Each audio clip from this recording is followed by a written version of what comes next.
Welcome to your daily gospel reflection, where we're exploring the radical and relevant nature of Jesus' life and teachings. We're in the bread of life discourse, and it is radical teaching, the teaching around the Eucharist, the teaching of Jesus saying, I am the bread of life. Jesus saying, unless you eat my flesh and drink my blood.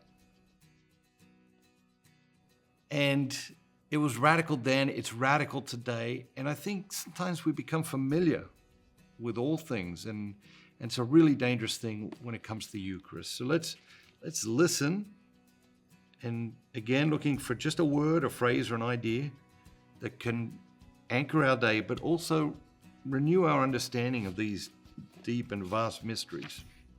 Today's reading comes from John chapter 6, verses 52 through 59.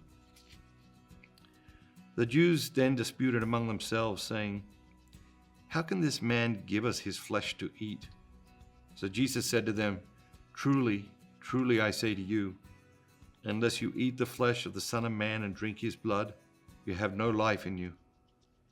He who eats my flesh and drinks my blood has eternal life, and I will raise him up on the last day.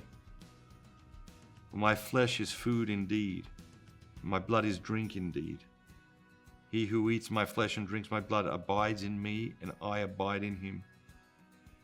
As the living Father sent me, and I live because of the Father, so he who eats me will live because of me. This is the bread which came down from heaven, not such as the fathers ate and died. He who eats this bread will live forever. This he said in the synagogue as he taught in Capernaum. What jumps out at you today?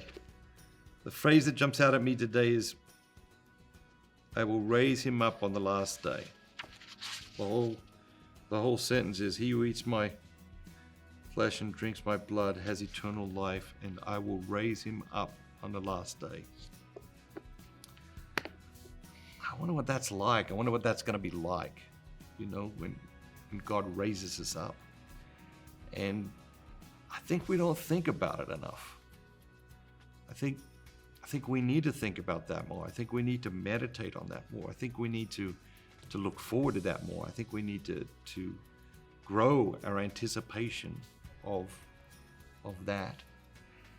That's what jumped out at me today. I don't know what it jumped out at you today, but I really encourage you just to reflect today, to meditate a little bit on what's it going to be like to be raised up on the last day, because I think the more we treasure that, the more we will live into that vision.